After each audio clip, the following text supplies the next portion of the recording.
पटना पहुंचे लोजपा रामविलास के राष्ट्रीय अध्यक्ष चिराग पासवान अपने प्रत्याशियों को लेकर उन्होंने कहा, हमारे ज्यादातर उम्मीदवार युवा हैं। महिलाओं की भागीदारी 40% है। कमेटी नेता ने तय किया है कि उसके बाद टिकट दी गई है। जिन लोगों को नहीं मिला उनकी नाराजगी का सम्मान करता हूं। सभी लोगों की उम्मीदें होती हैं। पार्टी ने सभी विषयों पर चर्चा करके फैसला लिया है। मेरे लिए युवा महिला एक जाति है। मुझे खुशी है कि युवाओं की यह टीम है। पार्टी को धोखा देने वाले को टिकट दिया। इसको लेकर उन्होंने कहा कि मेरी नानी के निधन के समय उन्होंने पार्टी और मेरा साथ दिया। समय रहते उन्होंने पश्चाताप किया। कुछ लोग इसलिए चक्कर लगा रहे थे, उन्हें पता चल गया था कि उन्हें कहीं से टिकट नहीं मिल रहा है। छोटे दिल के साथ लंबी राजनीति लड़ाई नहीं लड़ी जा सकती। समय रहते जो वापस आए उनका हमने सम्मान किया। दिल्ली के रामलीला मैदान में रैली को लेकर चिराग पासवान ने कहा कि अरविंद केजरीवाल को लेकर बहुत लोग चिंतित हैं।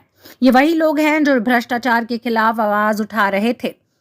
इसी रामलीला मैदान में अरविंद केजरीवाल अन्ना हजारे के साथ भ्रष्टाचारियों की लिस्ट लेकर घूम रहे थे। आज वही लोग उनके लिए लड़ रहे हैं। कई राज्यों में इनका गठबंधन है और बाहर जाते हैं गठबंधन टूट जाता है। तेजस्वी यादव के द्वारा मोदी की गारंटी वाले सवाल पर चिराग पासवान ने कहा कि 2014 में भी यह लोग प्रयास कर रहे थे, 19 में भी इन लोगों ने किया, 2024 में भी फिर हम लोग जीतेंगे, यही मोदी की गारंटी है। देना होता तो संभवतः बहुत पहले इसकी घोषणा हो गई होती। जो समय लिया गया है वो समय इन सर्वेस को कराने में, फीडबैक्स लेने में कराया गया। और मैं पुनः दोहराता हूं, मात्र 5 सीटों पर 50-500 लोगों को संतुष्ट करना संभव नहीं।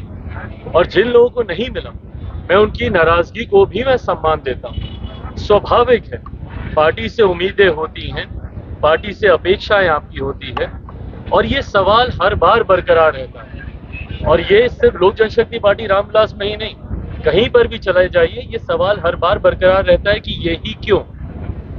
ये आप किसी को भी देंगे, ये सवाल उठेगा कि यही क्यों।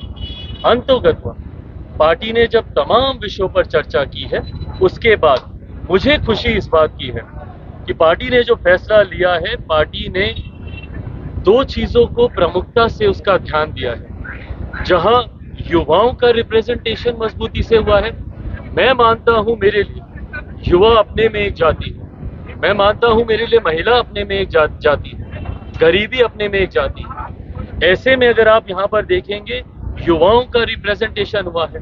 हमारे प्रधानमंत्री जी की जो सोच रहती है, नारी वंदन अधिनियम अभी पिछले सत्र में ही हम लोग लेकर आए हैं। महिलाओं का रिप्रेजेंटेशन हुआ है। 5 में से 2 सीटें 40% महिलाओं को दी हैं। और सबसे बड़ी बात, 21वीं सदी का पढ़ा लिखा युवा हूँ, युवा बिहारी अपने आप को कहलाता हूँ। मेरे सोशल मीडिया प्लेटफॉर्म्स पे चले जाइए, युवा बिहारी लिखता हूँ। मुझे खुशी है कि युवाओं की ये टीम है, यंग सोच है, फ्रेश आइडियाज हैं और पढ़े लिखे युवा।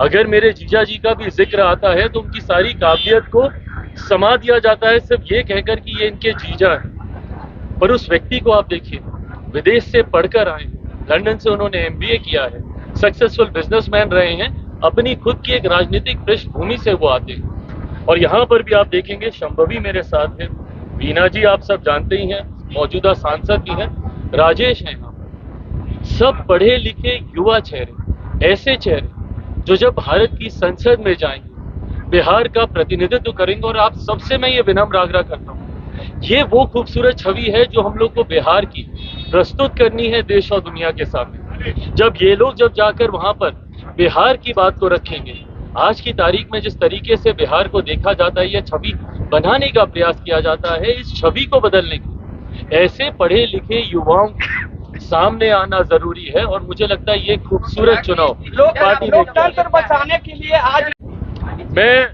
मैं इस बात को कबूल करता हूँ।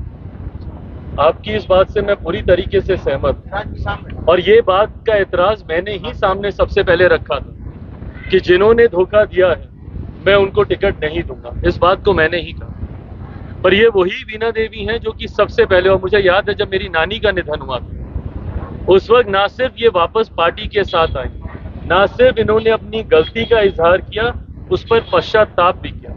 मेरी माँ से निरंतर मुलाकात ये करती रही, पार्टी के हर कार्यक्रम में आती रही। उन लोगों को मैंने आज भी टिकट नहीं दिया है जो कि टिकट अनाउंस होने के बाद मेरे दरवाजे के चक्कर लगा रहे थे। और कई ऐसे चेहरे हैं जो आप लोगों से छुपे नहीं, जो कि सिर्फ इसलिए चक्कर लगाने लगे थे क्योंकि उनको बाद में इस बात का एहसास हुआ था कि आपको कि हम लोग को, लोक जनशक्ति पार्टी रामविलास को उनकी सीट मिल रही है, उन्होंने तब लगाना शुरू किया। इनसे मैं ये जरूर मैं मानता हूं कि इन्होंने ईमानदार एक पश्चाताप इन्होंने किया और पार्टी ने उसको कंसिडर किया। राजनीति में एक बड़ा दिल रखना भी जरूरी है। जब आप लंबी राजनीति की सोच रखते हैं, छोटे दिल के साथ लंबी राजनीतिक लड़ाई नहीं लड़ी जा सकती। ऐसे में हर वो व्यक्ति, भूल इंसान से ही होती है, बट अगर उस भूल को समय रहते सुधार लिया जाए, ऐसा नहीं कि भैया सारे दरवाजे खटखटा दिए और अब कहीं रास्ता नहीं मिल रहा तो आप समर्थन देने की बात करते हैं, इसको मैं नहीं मानूंगा। पर हाँ, जो समय रहते जो वापस आ गए। और हाँ, इतना मैं पुनः बोलता हूँ, वीना जी यहाँ हैं और मैं संभवतः उम्र भर इनसे वो शिकायत रखूंगा कि आपने ऐसा क्यों किया, पर आज जब ये आए हैं और मुझे उम्मीद ही नहीं, विश्वास है कि पार्टी ने जो फैसला लिया, आज की तारीख में पार्टी से ऊपर कोई नहीं होता। आज की तारीख में जिस तरीके से, और मैं तमाम अपने उन संभावित प्रत्याशियों का भी मैं आभार प्रकट करता हूं, जिनकी उम्मीदें थी, जिनकी अपेक्षाएं थी, पर उन्होंने भी बहुत विनम्रता से उन्होंने पार्टी के इस फैसले को कबूला।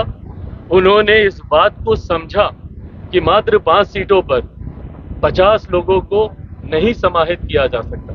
उन्होंने पार्टी पे विश्वास रखते हुए कल दिन भर मेरी सबसे लगभग बातचीत हुई है। जिन जिन लोगों को भी, जिनके नाम संसदीय बोर्ड के द्वारा प्रस्तावित थे, जिन पर हम लोग चर्चा कर रहे थे, उन तमाम लोगों ने भी पार्टी के इस फैसले का समर्थन किया है।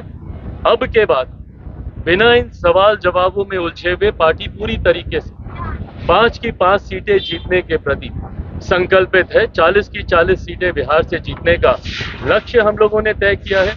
मेरे लिए, मेरी पार्टी के लिए ये खुशी और गर्व की बात है कि जब हमारे प्रधानमंत्री, जिनको तीसरी बार हम लोग देश का प्रधानमंत्री बनाने के लक्ष्य के साथ हम लोग उतरे हैं, जब मेरे प्रधानमंत्री जब बिहार की धरती पर अपने चुनाव प्रचार की शुरुआत करेंगे तो वो मेरी कर्मभूमि जमुई से शुरुआत करेंगे। सबसे पहले वो 4 तारीख को दिन में 12 बजे प्रधानमंत्री वहां पर पहुंचेंगे। 4 तारीख को वहीं से वो चुनावी प्रचार की वो शुरुआत करेंगे। ऐसे में जब प्रधानमंत्री आ रहे हैं तो हम लोग की जिम्मेदारी, जवाबदेही और ज्यादा बढ़ जाती है। पहले वहां की सभा को हम लोग को मजबूत, बड़ा खूबसूरत, पिछली बार की सभाओं की तस्वीरें अगर आप लोग के पास हो तो मुझे लगता है बिहार की सबसे बड़ी सभाओं में से वो एक थी। लोकतंत्र बचाने के लिए भाई, अब जो लोग लोकतंत्र बचाने के लिए रामलीला मैदान में जुटे हैं, वो लोग उन लोगों की पैरवी कर रहे हैं जो लोग इन्हीं लोगों को भ्रष्टाचारी बताते हैं। अब मैं नाम लेकर स्पष्ट करता हूं। अरविंद केजरीवाल जी की को लेकर बहुत लोग चिंतित हुए कि भैया उनको जेल में डाल दिया गया, उनके साथ गलत सलूक हुआ, और उसके लिए अरविंद केजरीवाल जी के लिए, सुरेंद्र साहब के लिए सब लोग वहां पर इकट्ठा हुए। अब ये वही अरविंद केजरीवाल जी हैं जो दिल्ली के उसी रामलीला मैदान में अन्ना हजारे जी के साथ एक पर्ची लेकर घूमते थे भ्रष्टाचारियों की, जिनमें कांग्रेस और विभिन्न पार्टियों के कई नेताओं के नाम होते थे। वो तमाम अधिकांश नेता आज उनके समर्थन में उस मंच पर मौजूद हैं। ये विरोधाभास दर्शाता है, ये दिखाता है कि राजनीतिक विडंबनाएं कभी कभी आपको मजबूर कर देती हैं कि कल तक जो आपकी खिलाफत कर रहे थे, आज उन्हीं का समर्थन करने आप वहां पर आए। और जहां तक रही बात भैया इंडिया अलायंस की, इस अलायंस में एकता, जहां पर एक राज्य में आप साथ हैं तो दूसरे में आप उन्हीं के खिलाफ हैं। इसका भी मैं उदाहरण देता हूं। आम आदमी पार्टी संभवतः दिल्ली में कांग्रेस के साथ मिलकर चुनाव लड़ रही है, कांग्रेस की तारीफें करेगी, पर पंजाब जाते जाते उन्हीं की खिलाफत करेगी। तो जब ऐसा अलायंस होता है, आज किसी ने बोला मिलीजुली सरकार, बट अगर ये मिला जुलापन है जहां पर आप साथ भी हैं और आप खिलाफ भी हैं, तो ऐसे में जनता का कम से कम आप विश्वास नहीं जीत सकते। जनता संकल्पित है प्रधानमंत्री जी को। मोदी जी की गारंटी को तेजस्वी यादव चाइनीज माल की गारंटी बताएं।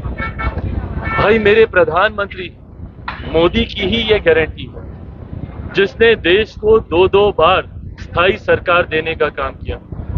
2014 से बड़ी जीत 2019 में और 2019 से बड़ी जीत अब 2024 में हम लोग देखेंगे।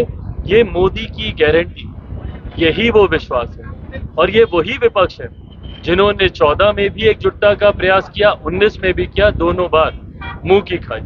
आज की भी तारीख में इस बात में कहीं कोई संदेह नहीं है कि हम लोग पुनः सरकार बनाने जा रहे हैं और ये 400 पार का लक्ष्य भी सरलता से हम लोग पार कर रहे हैं।